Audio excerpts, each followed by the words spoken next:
When you hear the name Michael Bay, what comes to mind?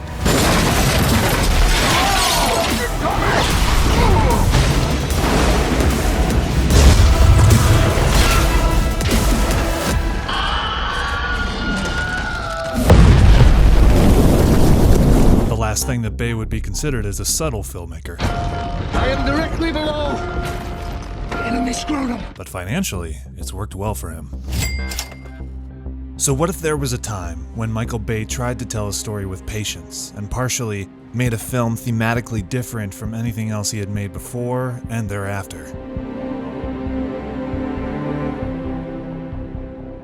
One of the reasons that The Island is inconsistent with Bay's filmography is because of the involvement of Steven Spielberg and his company DreamWorks, this being the first time they'd worked together. The story is more suited for Spielberg's sensibilities, drawing comparisons to Minority Report's themes about human rights violations, which had only come out 3 years prior. They're so closely linked that there is a shot in The Island in which the red Lexus Tom Cruise acquires makes an appearance.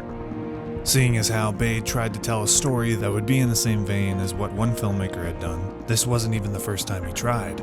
Back in 2001, he thought that putting together a historical tragedy with a romance would equal success in Pearl Harbor. But 4 years before that, another one of Bay's mentors, James Cameron, did it with a small film called Titanic.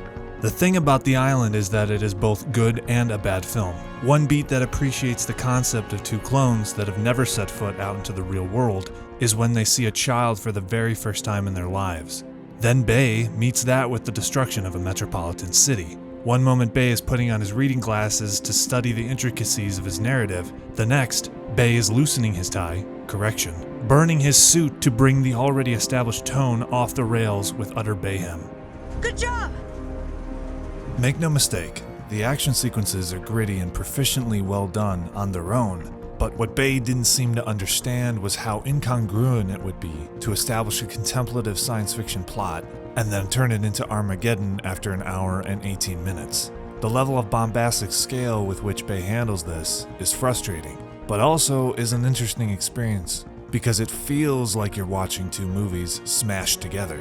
I even ended up asking myself when Jordan and Lincoln are fighting jacked up and bearded hard-edged military men, how did these two characters wander into this movie?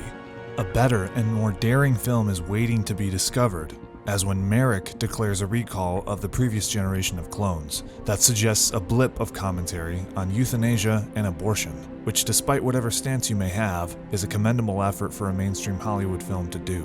When you listen to Bay's commentary track, you'll know where his attention lies. The movie for me starts to get fun right in here. It's as if Spielberg was driving the car that is the story for Bay to then impatiently take the wheel. Something I love about the film is how striking the visuals and the colors are. It's always been a staple of Bay to have an overly saturated look to his films, but that's not a criticism. It makes the film more vividly engaging. Most of the actors in the film are of notable quality, from Ewan McGregor, who nicely exhibits a childlike intonation and demeanor for Lincoln. Hey Jordan, it's me. It's me. Along with the underrated legend that is Sean Bean, to the underappreciated Djimon Hounsou, to the one-of-a-kind character actor Steve Buscemi, and to the late and endearing Michael Clarke Duncan. These actors elevate the movie. Another commendable aspect is how practical sets were utilized for the film, with the biggest being the full-size set for the underground facility that took nearly a whole day to light. Composer Steve Jablonsky orchestrates a score that is both pulse-pounding and effectively emotional, so much so that it was used for Avatar's marketing campaign. I wish I could show an excerpt from the score, but copyright strikes are hardly avoidable. So why wasn't The Island a successful film? With a budget of $126 million, its domestic performance was underwhelming. It's unlikely that the different tones the movie held was the only contributing factor. Michael Bay sheds light on a different reason. The marketing, we never nailed it. We never did. And I literally, I conservatively asked 500 people. 450 of them didn't even know the movie was coming out. It was the lowest awareness I've ever, something was wrong. It just wasn't even registering on the Richter scale, and that was just so unlike any experience I've ever had, because I've always had a very high awareness in terms of marketing campaigns. That's usually always the huge strengths of my movies. Bay cites that the overseas marketing for the film was far more effective, and he's right. it grossed almost 4 times more than it did in the US. There are changes that could have been implemented and inconsistencies corrected that would have made the island stand stronger. One of the opportunities the film lost out on was to have a most unique love scene between Jordan and Lincoln. As it stands now, it's a very stereotypical sequence of shots of them gently kissing. Though beautifully done, it's ultimately too ordinary. We know that these characters have been discouraged from getting physically close to one another, and now, out on their own, without any interference, they're experiencing sexual attraction for the first time. This could have been a more layered love scene, showing the characters exploring each other's bodies. Seeing Jordan relate to Lincoln in this framework could have brought the potentiality of this love scene to the ranks of Titanic and Blade Runner 2049. The question that needed to be asked about the scene was, how can it be more significant than simply seeing 2 attractive actors in bed together? How can it be elevated from the surface? It's not about being graphic or explicit. It's about showing a deeper context to these characters and their complex situation, which still could have been accomplished even with a PG-13 rating. Then there's the case of the mercenary Laurent.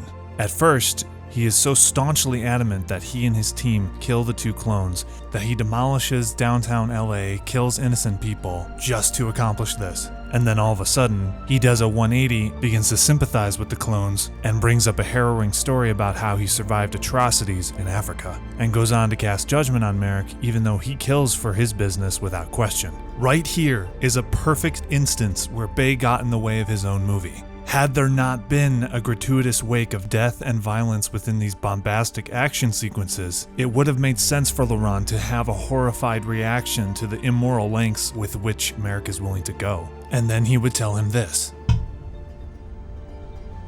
So when did killing become a business for you? Critics talked about a plot hole and how it would be impossible for all the people underground who work for Merrick, the doctors, scientists, technicians, and so on, that not one of them leaks the illegal operations to the press. This criticism is unfounded, since there have been numerous examples of high-level, wide-group secrecy, including within Hollywood itself. So, despite Bay's tendency to indulge in his usual bag of tricks, such as shots of strippers, drenched people in baby oil, typical hero shots low to the ground, he does display ideas in the first half that he implements within the film. I think of the island as starting out as a healthy course meal, and then as you are midway through eating, somebody begins dropping an abundance of seasonings and hot sauce over your shoulder.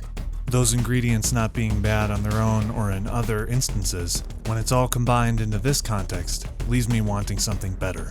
The movie shouldn't be looked upon as an eyesore in Bay's filmography, but as an exciting attempt at a filmmaker doing something out of the box to his norm. For those that didn't like the movie and are worried that Bay might go over this territory again, I must say, I will never do another clone movie as long as I live.